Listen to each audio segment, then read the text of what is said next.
सुप्रभात। असीमित शक्तियाँ, असीमित शक्तियाँ, हमारे अंदर जो असीमित शक्तियाँ हैं उनका उपयोग किस प्रकार हो रहा है, इसका ब्यौरा रखना अति आवश्यक है। शरीर का उपयोग या दुरुपयोग उसके ऊपर निर्भर है जो शक्ति का ज्ञाता है। देखने में आया कि यदि किसी भी शक्ति का दुरुपयोग किया जाए तो वो शक्ति शनै शनै नष्ट हो जाती है, और यदि उसी का सदुपयोग किया जाता है तो उससे विभिन्न प्रकार की सहायता मिलती है। तो मनुष्य को सब प्राणियों में सर्वश्रेष्ठ माना गया है, क्योंकि वो विवेकशील है, उससे भले बुरे का ज्ञान भी है, उसमें सोचने विचारने की शक्ति नहीं बल्कि वो उसके अनुसार अमल भी कर सकता है। तो शक्तियाँ जो उसमें हैं उनका उसको पूर्ण ज्ञान नहीं है, वो केवल चकाचौंध हो जाता है नए नए अन्वेषणों को देख सुनकर। कल हवाई जहाज बनाया गया तो आज परमाणु शक्ति का परीक्षण किया गया और आगे कुछ और अन्वेषण होगा। इसका कोई अंत नहीं दिखलाई पड़ रहा है। अनेक चीज़ों का अन्वेषण दिन प्रतिदिन होता ही रहता है।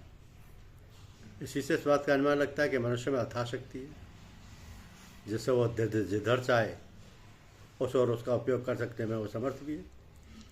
रात दिन लगा कर वह नए नए कीर्तिमान स्थापित करता रहता है, क्योंकि उसकी यही दिनचर्या बन गई है, इसलिए वो कुछ न कुछ तो करेगा ही वो।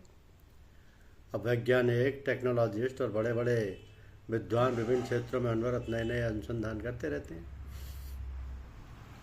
कितना विकसित है उनका मस्तिष्क, जितना अधिक कार्य वो करते हैं उतना ही उनको नए नए मार्ग मालूम पड़ते हैं। यही उनकी साधना है, और उसी मार्ग को वो अपना ध्येय मान लेते हैं। वे अपना संपूर्ण जीवन इन्हीं कार्य में लगा देते हैं। वस्तुतः भौतिक विज्ञान का इतना अधिक बोलबाला है और उसी का असर हम चारों तरफ देख रहे हैं। तो मनुष्य में अपरिमित शक्तियाँ छिपी हुई हैं। इन शक्तियों का विकास भी वो कर सकता है अपने को विकसित करके। जैसा भौतिकवाद है वैसा ही अध्यात्मवाद है। आध्यात्म तो सबसे ऊंचा है, और इसलिए आध्यात्मिक शक्ति की कोई उपमा नहीं हो सकती। इन शक्तियों का विकास होता है साधना द्वारा। जैसे जैसे साधक इस पथ पर आगे बढ़ता है वैसे वैसे नए नए अनुभव होते हैं। तो कभी कभी तो ऐसा होता है कि वो चकाचौंध हो जाता है अनुभवों से, और एक अजीब हालत पैदा हो जाती है। ऐसे समय में शांत होकर अपनी हालत पर ध्यान देना चाहिए। यदि कोई परेशानी हो तो फिर इस अभ्यास को रोककर अपने इष्ट से सलाह लेना उचित है। एक खास बात समझने की ये है कि जब साधक के अंदर इन आध्यात्मिक शक्तियों की जागृति होती है तब उसे अत्यंत नियमित जीवन व्यतीत करना चाहिए। इसलिए कि जो शक्तियाँ उसमें बड़ी मेहनत से जागृत हुई हैं उसका कहीं दुरुपयोग ना हो जाए। ये साधन शक्ति बड़ी मेहनत से मिल पाती है। यदि इसका सही उपयोग ना हुआ तो समय से पहले वो समाप्त हो जाती है।